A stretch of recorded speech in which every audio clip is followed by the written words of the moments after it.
Welcome back, Aspire leaders, and happy Father's Day to all my dads out there. As educators, we get thanked for helping shape and mold our students all the time, but we don't always get the same gratitude for investing in our own children. So I'm here to say today, thank you to the dads, the grandfathers, single moms filling in the dad role, stepdads, adoptive dads, male mentors, or anyone who's leading and positively influencing our children. You are making a huge difference with your presence, and even if you don't see it every day, please know that you're making a huge difference in the lives of these kids.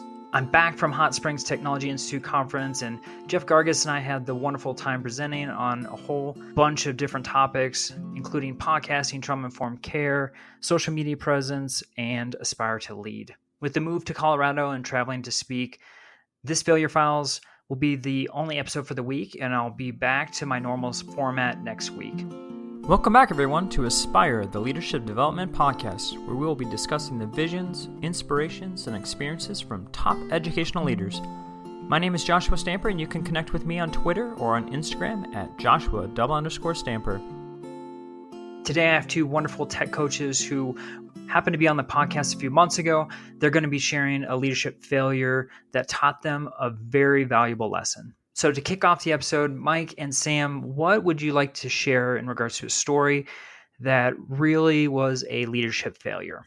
So when I first got into instructional technology, I was just out of the math classroom, and I had done a really good job of putting all of my material online. Like, there was no question that didn't have a video explaining how to do that math problem.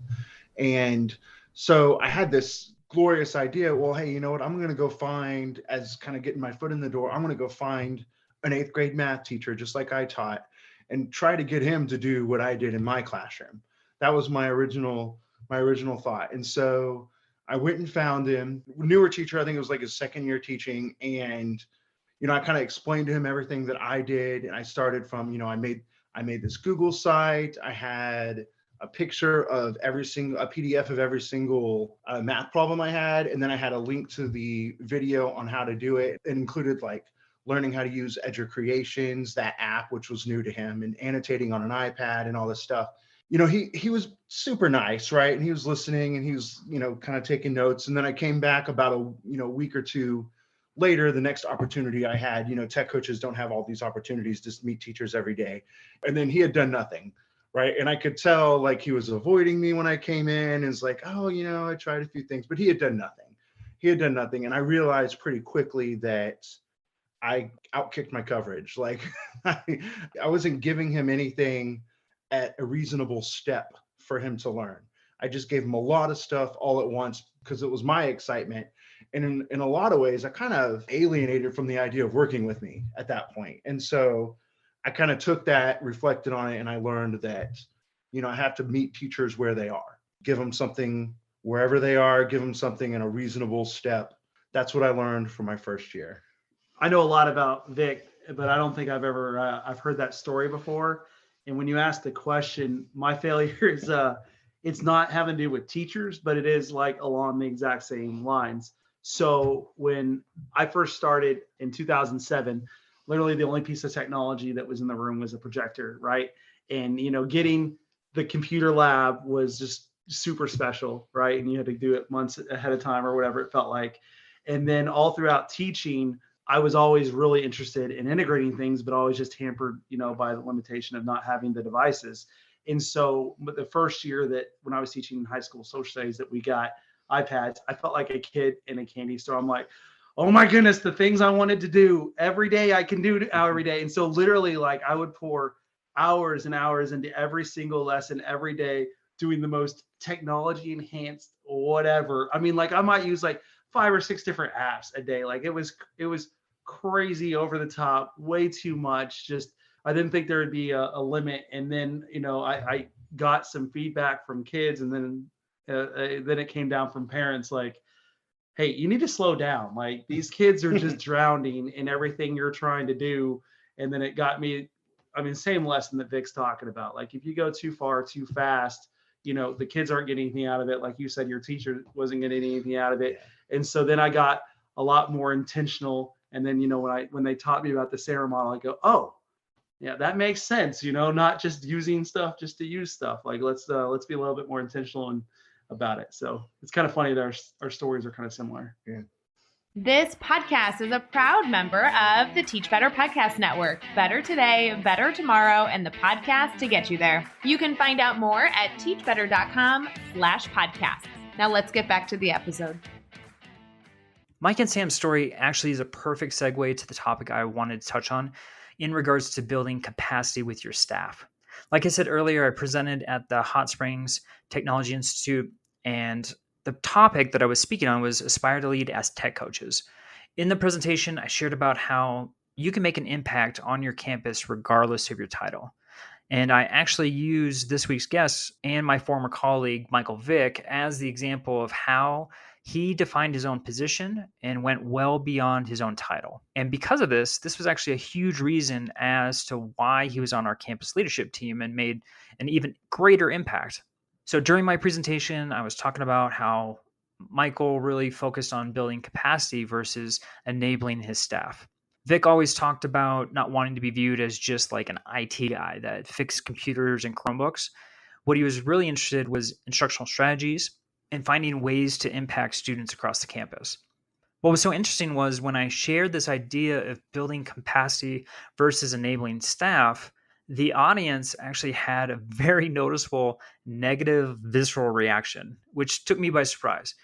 It was obvious that I hit a nerve and folks were really uncomfortable with the thought of creating this type of culture as a tech coach. So I don't know why, but it just stuck in my mind. The whole time traveling back home, I kept thinking, why was this the reaction of these tech coaches? Because I don't think they disagreed with the concept, but for some reason, the experiences they had definitely impacted their thinking greatly in regards to building capacity within their staff. We all know the proverb, it's very popular, right? Give a person a fish, you feed them for a day. Teach a person to fish, and you feed them for a lifetime. This is for an illustration that we need to teach someone how to do something instead of simply doing it for themselves. And I don't care the leadership position, this happens all the time. Even 9 years into being an assistant principal, I still fought the desire to fix everyone's problem. Every day, someone would come to my door and ask me to fix a small or large problem, and I had to stop myself to not take over the situation and just solve it on the spot, right? So I want to talk through 3 different strategies on what we can do to build capacity as leaders. Doesn't matter if you're a tech coach, counselor, assistant principal, or upper admin, right? First thing is offering training and development. Now, when I say that, of course, you're probably like, okay, Stamper, like I get it. Like we do professional development all the time. This is nothing new. And I'm thinking specifically to Michael Vick is he offered creative training programs and opportunities to really get in and build the capacity of our staff. So if I'm using technology as the example, he always allowed them to choose their opportunity to meet with them. So for instance, sometimes he was, hey, can I just have 15 minutes of your time in this team leader training to go over this certain program that's really vital for the English department? Or getting with a staff member saying, hey, can I team teach with this class? And you can see how I work through this strategy in the classroom. A lot of times the teachers absolutely love that because he got to model what was going on with the students and then also as far as the teaching strategies. Sometimes it was a team teach opportunity where they would bounce ideas back and forth off each other. And again, it was the teachers learning from the expert and having an opportunity to get support. Sometimes the teacher wanted to have professional development during their off period or their lunch period. Obviously, it wasn't something that was mandated upon them, but sometimes teachers would rather do that than spend the time after school or before school to learn about something new. So going back to the training and development piece, it's crucial to invest in our staff's skills and knowledge. We need to make sure that we're empowering our staff to perform these new tasks more effectively and confidently. But they're not going to do that unless they have the appropriate training and development. And we can always find new ways to do that. Second thing is fostering a learning culture.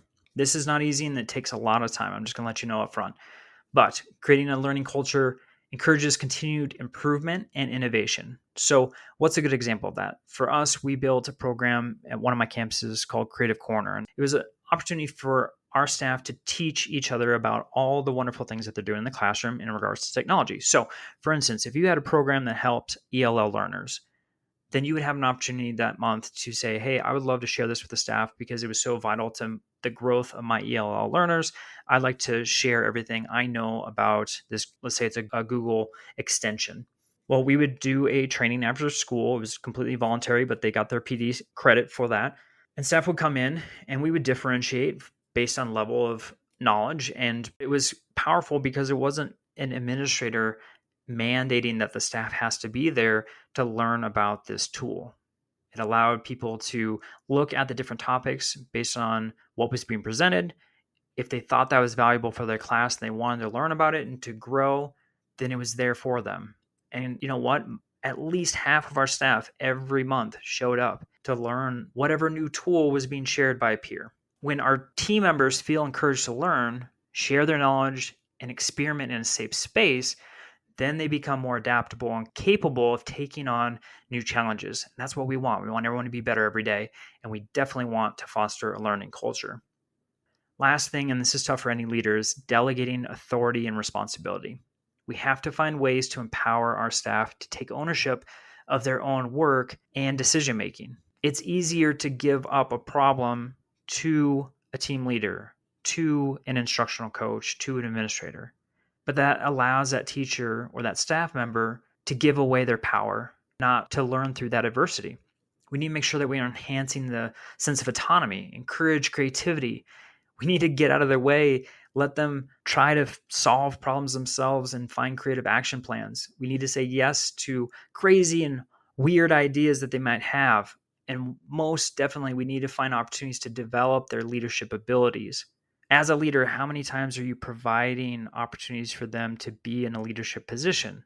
Not to say that you're just giving leadership titles out all the time, but you can allow them to take the lead on certain projects or certain programs. Again, we can't solve every problem as a leader on a campus, and we definitely need to make sure that we are including other people in the decision-making process. So how are we delegating authority? How are we delegating responsibility? And how are we building capacity on our campus? So I'm asking that question to you. I'd love to hear your responses.